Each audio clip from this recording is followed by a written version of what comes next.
Peony in Love is based on the true story of three of what were called lovesick maidens in the mid-17th century in China, who together wrote the first book of its kind to have been written and published anywhere in the world written by women. And these young girls, these lovesick maidens, loved an opera called The Peony Pavilion. This was China's greatest love story, their Romeo and Juliet. The trees are bare. In the distance, the honks of morning geese. If only my tears of blood could dye red the blossoms of the plum tree, but I will never make it to spring. My heart is empty and my life has no value anymore. Each moment, 1,000 tears. Peony is very much like the main character in the opera of The Peony Pavilion. She lives in a very wealthy home. She's highly, highly educated, rather unusual for that time. My parents adored me and made sure I was educated, highly educated.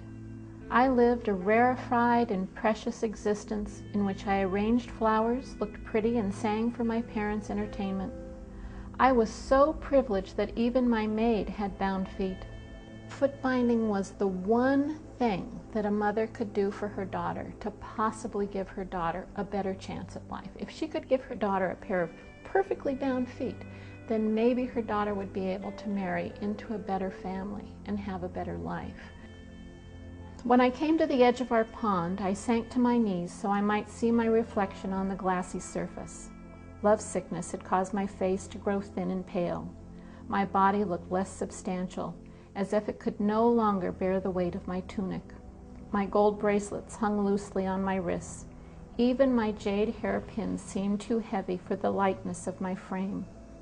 Would my poet recognize me now if he saw me? We tend to think of anorexia nervosa as a modern disease, a contemporary disease. But as I was looking at the lovesick maidens that I wrote about in Peony in Love, I saw that there were tremendous parallels. And that actually, as I did the research, it turns out that anorexia is something that has appeared time and time again throughout history in different cultures. My grandmother had wanted to be heard and appreciated by her husband, only to be relegated to false martyrdom. Mama had wanted to be heard only to lose herself. I wanted to be heard, but only by one man. Wren had asked this of me in the moon viewing pavilion. He wanted this from me. He'd created the possibility for me when the world, society, and even my mother and father would have preferred me to keep silent. These girls, so many of them wrote poems and stories that were then published after they died, and their writing has survived to today.